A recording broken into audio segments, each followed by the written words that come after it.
깜짝 놀랐어요. 여기 예상치에 맞추신 분이 나오셨어요. 우리 적어도 15% 20%가 가능합니다. 17.8% 차이로 이제 민주당의 진경훈 이제 구청장이 되셨죠. 용산에 대한 윤석열 대통령에 대한 심판이었다라고 보여지는 구도였고요. 거기에서 김태우 후보가 윤석열이라는 뒷배경을 가지고 나왔음에도 불구하고 19%밖에 받지 못했다라는 거.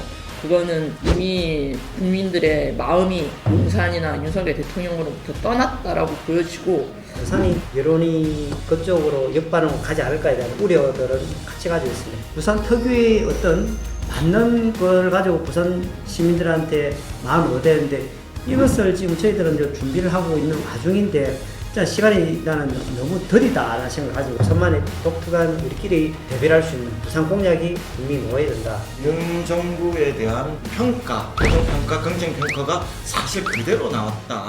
니 아직도 모르나?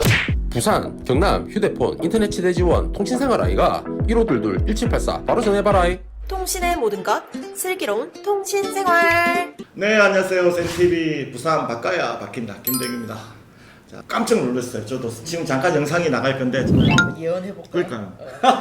지금 15%? 15% 적어도 네. 적어도 15% 20%가 가능합니다. 저는 25%? 오. 저는 13% 정도 봐요.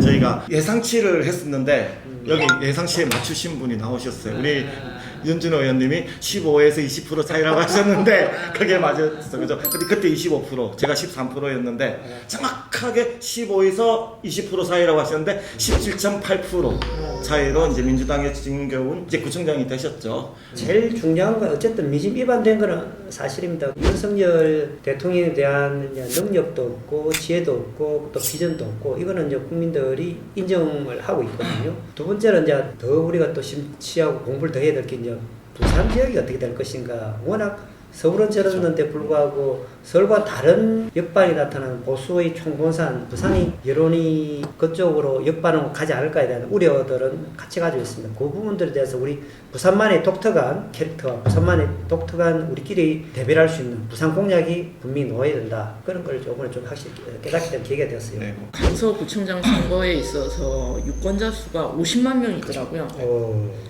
거기에서 김태우 후보가 얻었던 표가 10만 표가 약간 안 돼요.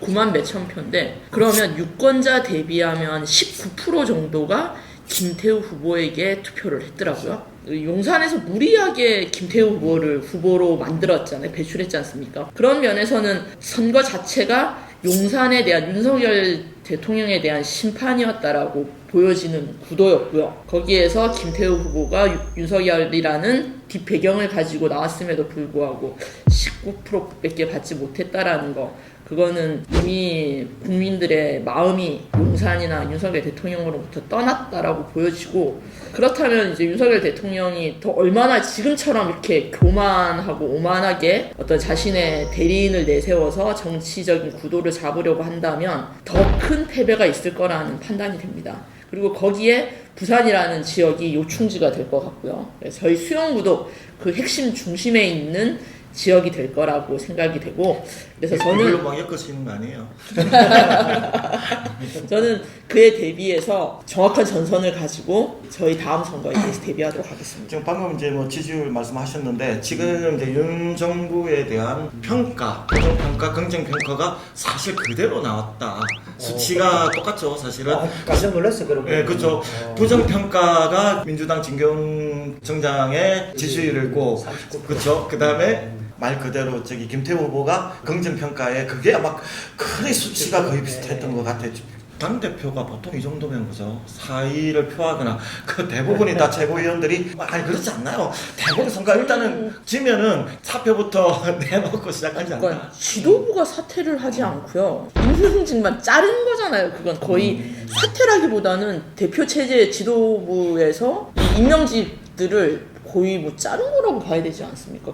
일단은 이제 김기현 대표가 최소한 이제 책임져야 되는데, 이제 용산에서 봤을 때 자기하고 지금 이제 계속 이제 선을 맞춰왔던 김기현을 내버려 두고 다른 사람 비대위를 할 지금 준비를 전혀 없었던 거예요. 대안도 지금 준비가 안 되어 있고, 그렇기 때문에 제 생각 일단은 이제 밀어붙이면서 자기 식대로의 그 하장을 하겠다는 뜻인데, 저는 이제 거기에 우리 민주당이 어느 정도 추적이 대응을 할 것인가, 혁신공천 입장이 정말 중요하다고 생각하거든요. 저들보다 움직임들이 더 아래로, 더 또 전면적으로 해야만이 국민들 마음들이 어부지리가 아니고 민주당이 정말 세게 자기 살을 도려내는 거죠. 그 기득권을 내려놓은 작업들과 아울러 지금 현역에 대한 어떤 3선 이상을 어떻게 하겠다든지 조금이라도 언론에 문제가 됐던 거에 대한 어떻게 하겠다는 거지.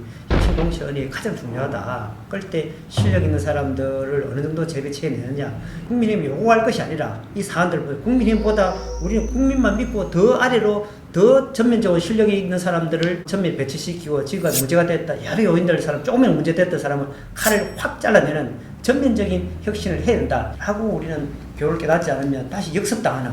이번에 이제 이 보궐선거 이후에 부산 경남 지역의 여론조사가 박빙 아니야 초박빙으로 지금 그 사실입니까? 네, 초박빙으로 지금 이렇게 나왔죠. 근데 그만큼 이제 우리가 흔히 말하는 중도 보수라는 분들의 어떤 생각들이 이번 기회로 해서 내가 보수는 지지하지만 이건 아니다라는 좀 그런 생각들을 많이 하시는 것 같아요.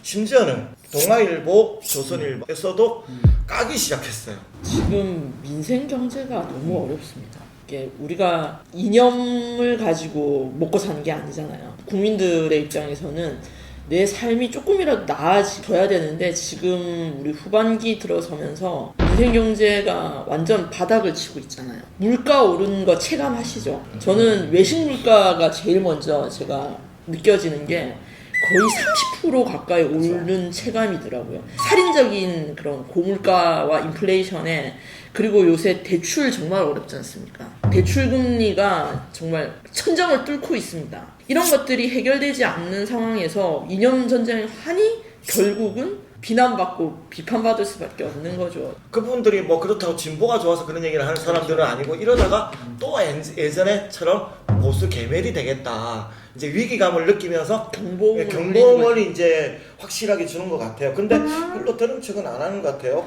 보수 세력들이 경제 능수능란한 것 같지는 않고요. 그래서 우리 민주당이 좀 더 민생에 밀착한 모습 보여드리면 좋은 결과가 있을 거라고 생각합니다. 부산에서 그런 부분들이 문제가 된다고 한다면 여기 그 야당이라고 할 수 있는 부산 민주당에서 부산에 조금 더 밀착된 정책이라든지 밀착된 부분들이 나와야 되는데 아직도 제가 볼 때는 부산시당 민주당도 마찬가지고 중앙 정치에 매몰돼 있고 지금도 이 시기인데도 불구하고 그냥 개인적으로 다들 하세요. 자기 지역 뭐 행사를 가시거나 하시는데 아직도 부산에 대한 부분들을 너무 소홀한 거 아닌가. 중요한 지적을 하셨는데 이거 큰일입니다. 사실은 최고 큰일이 우리가 이런 걸 그냥 방심이라 얘기하는 거죠. 방심이에요. 승리에 도취되어 있는 우리가 승리한 게 아니고 21대 국회에서 부산 완전히 당했잖아요. 역습당했잖아요. 그 교훈이 뭐냐면 부산에 맞는 부산의 어떤 아젠다를 해가지고 뭐 대통령 후보를 낸다든지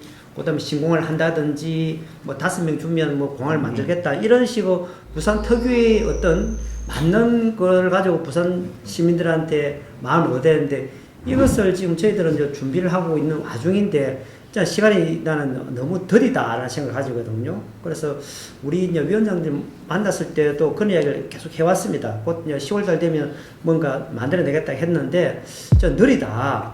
좀 신속하게 몽골 기변같이 좀 몰아붙여야 된다. 그래서 중앙이 의존하는 것이 아니고 부산 민주당이라는 정치성답게 뭔가 2개 정도는 굵직한 거 꺼내가지고 전체 싸움을 좀 해야 된다 생각을 좀 합니다.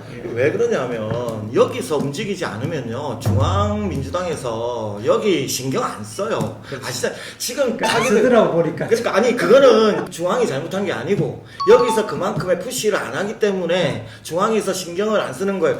여기서 막 푸시를 하고 이러다가 지금 부산 다 큰일 난다 작살 난다라고 했으면 맞아. 그리고 하나 제가 더 불만인 게 뭐냐면 그래도 지금 지역위원장님들 그래도 지역을 누구보다 잘 아시는 구청장님 출신 그래도 의원님 출신도 계시고 더 많이 계시잖아요. 그래도 불구하고 정책 정당이라는 생각이 안 들어. 저는 지금 이렇게 뉴스 매체에서 보면 추석 때 뭐 수산물이 회복했다, 수산물 소비가 회복했다라고 하는데 실제 저희가 지금 밀락회타운이라고 시장이 형성돼 있는 지역이잖아요. 저희 밀락동, 남천동 이렇게. 그런데 거기에서의 매출은 정말 많이 하락했습니다. 그죠. 혹시 오염수 방류 문제가 지금 그냥 잠복해 있는 상태이지 부산의 수산업계는 이번 후반기, 하반기, 내년까지 가면요 치명적인 아마 타격을 받는 결과가 나올 겁니다. 지금 착시 현상인지 아니면 뉴스에서 그런 보도를 해서 수산물이 회복됐다, 소비가 회복됐다라는 보도들을 자주 접하실 텐데 실제 수산업계가 위기라는 점들이고 부산의 수산업계를 살릴 대책을 우리 민주당이 그렇죠. 좀 마련해야 된다라는 생각이 듭니다. 그게 진짜 우리 서민과 국민을 위한 그런 정치가 아닐까 싶고요. 그리고 두 번째는 저희 산업은행 이전 이슈가 지금 그러니까, 아직까지도 해결되지 않고 있어서 우리 민주당에서의 어떤 전향적인 행동이 필요하지 않을까. 여기 수영거 이야기하면서 우리 망미동을 빅타운을 만들자, 크리에이티브 시티를 하나 만들자라는 그 대안을 지금 만들고 계시고 또 우리 해운대 을에서는 그죠?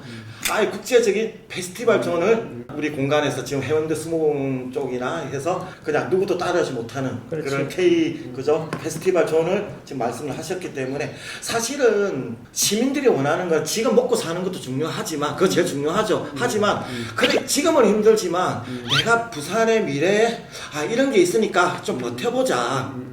우리가 코로나 때 그랬잖아요. 그거 힘들어도 언젠간 지나간다. 그러면서 버텨온 것처럼 뭔가 꿈과 그죠 희망이 있으면 그래 좀 있어 부산이 그래도 딴 데보다 훨씬 낫지 않겠냐라는 게 있는데 그걸 좀 줬으면 좋겠는데 자 그게 그렇게 많이 보이지 않는다라는 좀 그 준비는 잘 되시고 계시죠? 좀 전에 말씀하셨듯이 이제 시당은 이제 문제의식을 가지고 있어요. 저희들이 지역위원장단 모임에서 그 1박 2일 워크숍 하면서 이제 이야기 나눈 게 있고 10월 달에 그 내용을 이제 저희들하고 한번 토론을 한번 하기로 했거든요. 부산 민주당 시당에서 준비한 내용과 각 지역위원장이 가지고 있는 문제의식을 가지고 전체적 아젠다를 한번 돌려보자는 내용이 하나 넣었었고 그 내용 안에 좀 전에 이제 해양에 관계되는 게 있잖아요. 좀 강윤 위원장이 말씀하셨듯이 그런 것뿐만 아니고 해양 수도로서 그렇죠. 어떤 자기 위치를 가지기 위한 내용들을 뭘로 할 것인가를 가지고 좀 이야기를 해보자 넣었고 저희 지역구만 하더라도 사실은 수목원 같은 경우는 그쪽에 거의 뭐 추구하는 그 내용들을 아주 그쪽에 가보시면 알겠습니다. 든한 콘텐츠를 만들려고 저희 센TV에 협찬해 주신 분이 계십니다. 가득 신고한 건립과 2030 부산 엑스포 성공 유치를 위해서 BNK 부산은행이 함께합니다.